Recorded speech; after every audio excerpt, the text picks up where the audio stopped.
mbokk yi ñuy seetaan di ñu topp ci 24 média ñu ngi leen di nuyu di leen gërëm di leen sant am mbégte jàkkaarloog yéen tey jii ci seen rubrique une commune une semaine tey jii ñu fas yéene dem fi nga xamante ni mooy commune bu Tataguine nekk commune boo xamante ni mu ngi bokk ci département bu Fatick am lu ëpp ñetti junni doomu aadama yoo xamante ni ñu ngi fay yeewoo commune bu Tataguine mu ngi frontière ak commune bu Thiadiaye commune bu Loul Sessène commune bu Diouroup commune bu Diarère ak commune bu Sessène mu nekk commune boo xamante ni ci ay jamono communauté rurale la woon waaye bi acte 3 de la décentralisation ñëwee ñu daal di ko def une commune de plein exercice boo demee commune bu Tataguine bëri na ay jafe-jafe yoo xamante ni nemmeeku nañ ko fa tey jii ci suñu jukki bu njëkk daañu jël li nga xamante ni mooy infrastructure sportive yi maanaam lépp loo xamante ni def nañ ko fa ngir ndaw yi di ko jëriñoo ci seen wàllu tàggat yaram tey jii stade municipal bu Tataguine moom la ñuy jukki ànd ci ak ki nga xamante ni mooy maire Tataguine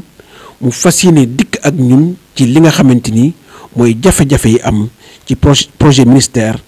des sports boobu nga xamante ni mooy stade municipal bu Tataguine. ni nga ko waxee fi ñu nekk nii moo nekk terrain municipal bu commune bu Tataguine terrain bi ngay gis nii bi ñu koy liggéey mu ngi def ay at ci jamono ministre Mbagnick Ndiaye lañ ko commencé woon mu nekkoon BCI 2014 ñu def mur bi ministre Mbagnick wàcc terrain bi toog nii mënuñ ko utiliser ba boo xoolee terrain bi nga xam ne moom la ñuy fubalee fii nawet bu ñëwee day taax moo taxoon bi ñu toogee ba daaw. ak gars yi mu àndal ñu sàkk woon ñu commencé ko équiper ci lañ fexe ba taxawal ci but yi ak aussi aménager ko ñaari at yoo xam ne dañu ko jéem aménager pour mu mën a mel noo xam ne war nañ ko mën a fubale njëkk nañu fi indi tracteur indiwaate benn tracteur gars yi aussi engagé wu pour jël ay pelle di koy maasale pour nit yi mën ciy liggéey mën ci fubal mu nekk loo xam ne aussi soxla askan bi la soxla jeunesse bi la parce que bu ñuy waxee ne aussi ne dañu war a fexe ba fépp am commune waatul am ñii nekk ci stade am ay tribune ñii continuer di jouer ci terrain yoo xam ne c'est des terrains vagues te terrain vagues yi parfois du am sécurité te nawetaan yi aussi parfois day am ay coow mais te amul benn recette boo xam ne buñ continuer di jouer terrain vagues yooyu dina ko mën a indil ASC yi mais du ko mën a indil aussi commune bi moo tax ñuy lancer un appel au ministre des sports nga xam ne moom service boo gis continuité la mu fexe seet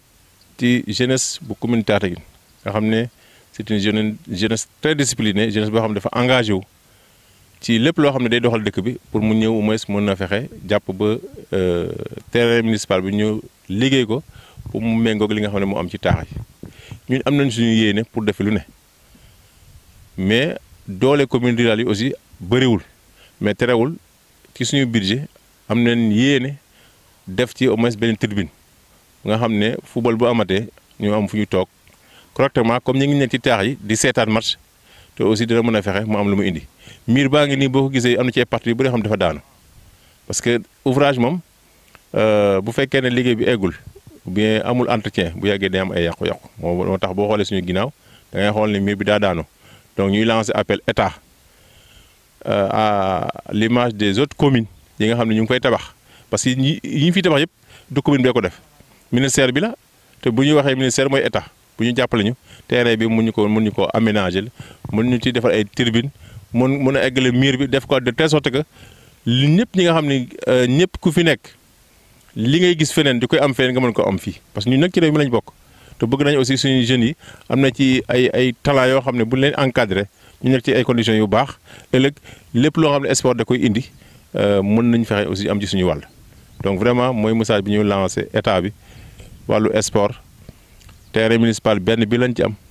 commune bi li fi nekk ci ay ASC dem na ba bëgg ma 30 te at bu ne dañuy jouer te ay nawetaan di ko jouer ci ay terrain nuit te commencé nañu am école yu football yu fi nekk yoo xam ne dañuy former ay xale yoo xam ne ëllëg mën nañ dem ba nekk toll foo xam ne dañu fi indi loo xam ne day jëriñ askan bi yëpp donc ñu ngi lancer appel état bi di aussi wax ne commune lim ci mën mu ngi koy def bu dee ba ñu mën koo jëfandikoo nii tey ñun ci équipe bi ñu àndal jàpp ci. surtout au niveau du cabinet ñoom ñoo ko def parce que camp yi ñoo ci topp ba camp yi taxaw ñoo ci def aussi aménager ko jël seen pelle jël ay jeunes ba tey chaque ngoon xale yi fi la ñu entraîné woo mais nag am na lu bëri ci manqué yoo xam ne ni ñuy gisee seen morom yi di koy amee ailleurs ñoom aussi dañ ko war a am ñun nag fu ñu ci war a taxaw dañ ci taxaw lépp lu ñu ci mën aussi ci suñu kattan dañ ko def moo taxoon ci budget 2020 bi ñu xayma sax tabax ci benn tribune mais xam nga benn tribune doyul te aussi lu muy laaj ci ay moyens commune bi mën na ko bañ a am lépp donc état bi la ñu ñaan mu ñëw defal ñu suñu stade bi bu ñu am stade bu méngoog stade Ngalandou Diouf ak yeneen stade amitié yi nga xam ne Sénégal fépp benn la donc lépp lu am feneen war na fa mën a am.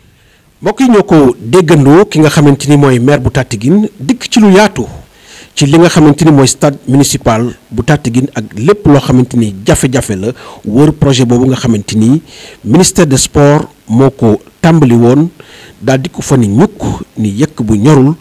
mu mel ni ki nga xamante ni moo wutu Mbagnick Ndiaye ci bopp ministère boobu di Mactar Ba dafa mel ni waxatul lu jëm ci li nga xamante ni mooy stade municipaux yi nga xamante ni jotoon nañ leen a def ci communauté rurale yi.